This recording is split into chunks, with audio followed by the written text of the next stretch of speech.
भाग 6 विश्वास की परीक्षा। आरव और नील अब उस ऊंचे पहाड़ के सामने खड़े थे जिसे आखिरी सत्य का शिखर कहा जाता था।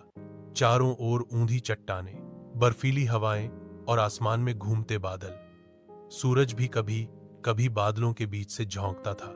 नील ने चारों ओर देखा और बोला, ये अब तक का सबसे कठिन रास्ता लगता है। आरव ने गहरी सांस लेकर कहा, लेकिन अब हम पीछे नहीं हट सकते। हमें नील को बचाना ही होगा।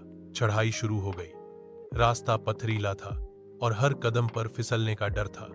कई बार छोटे छोटे पत्थर खिसकर नीचे गिर जाते और उनकी आवाज दूर तक गूंजती। कुछ दूर चढ़ने के बाद रास्ता अचानक दो हिस्सों में बंट गया। एक रास्ता चौड़ा, सीधा और बहुत ही आसान दिख रहा था, फूलों से भरा हुआ रास्ता जैसे आराम का न्योता दे रहा हो। दूसरा रास्ता पतला, टेढ़ा मेढ़ा और खतरनाक दिख रहा था। ऊपर से पत्थर गिर रहे थे और बर्फ भी जमी हुई थी। नील ने सरल रास्ते की ओर इशारा करते हुए कहा, मुझे लगता है हमें वही लेना चाहिए। देखो कितना आसान लग रहा है। पर तभी पहाड़ की चट्टानों से एक गूंजती आवाज आई, सच्चे रास्ते पर चलने के लिए विश्वास चाहिए। आसान रास्ता हमेशा सही नहीं होता। आरव ने सोचा, उसकी दादी हमेशा कहती थी, मुश्किल रास्ता ही असली मंजिल तक ले जाता है, अगर दिल में विश्वास हो तो। आरव ने नील की ओर देखा और कहा, मुझे इस कठिन रास्ते पर भरोसा है। हमें अपने आप पर और एक दूसरे पर विश्वास रखना होगा। नील थोड़ी देर सोचता रहा, फिर उसने भी सहमति में सिर हिलाया। दोनों उस कठिन और संकरे रास्ते पर बढ़ चले। चलते चलते अचानक बर्फीली आंधी चलने लगी। तेज हवाओं से संतुलन बनाए रखना मुश्किल हो रहा था। तभी एक जगह पर नील का पैर फिसल गया और वह चट्टान के किनारे लटक गया। आरव! नील ने घबराकर पुकारा। आरव तुरंत झपटा और उसका हाथ पकड़ लिया, लेकिन बर्फीली हवा इतनी तेज थी कि आरव का भी संतुलन बिगड़ने लगा। नील ने कांपती आवाज में कहा, आरव, मुझे छोड़ दो, नहीं तो तुम भी गिर जाओगे। पर आरव की आंखों में पूरा विश्वास था। उसने दृढ़ता से कहा, नहीं नील, मैं तुम्हें नहीं छोड़ूंगा। हमें एक दूसरे पर भरोसा करना है। हम साथ चढ़े हैं तो साथ ही ऊपर पहुंचेंगे। धीरे धीरे उसने अपनी पूरी ताकत लगाई और नील को ऊपर खींच लिया। दोनों जमीन पर गिर पड़े, पर अब सुरक्षित थे। कुछ क्षण बाद दोनों ने एक दूसरे को देखा और मुस्कुरा दिए। नील ने गहरी सांस लेकर कहा, आज मुझे समझ में आया कि सच्चा विश्वास क्या होता है। आरव और नील कुछ देर तक वहीं बैठकर सांसें लेते रहे। उनकी थकान साफ दिख रही थी, लेकिन आंखों में एक चमक थी, विश्वास की चमक।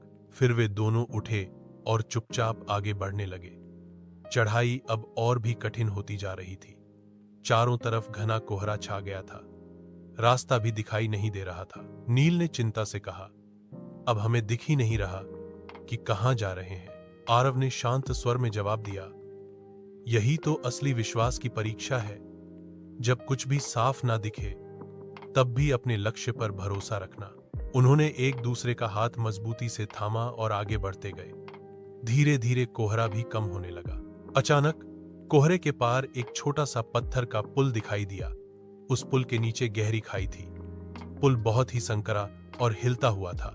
नील ने डरी हुई आवाज में कहा, अगर हम इसमें जरा भी लड़खड़ाए तो सीधे खाई में गिर जाएंगे।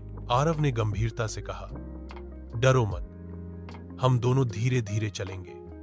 हमें बस एक दूसरे पर पूरा भरोसा रखना है।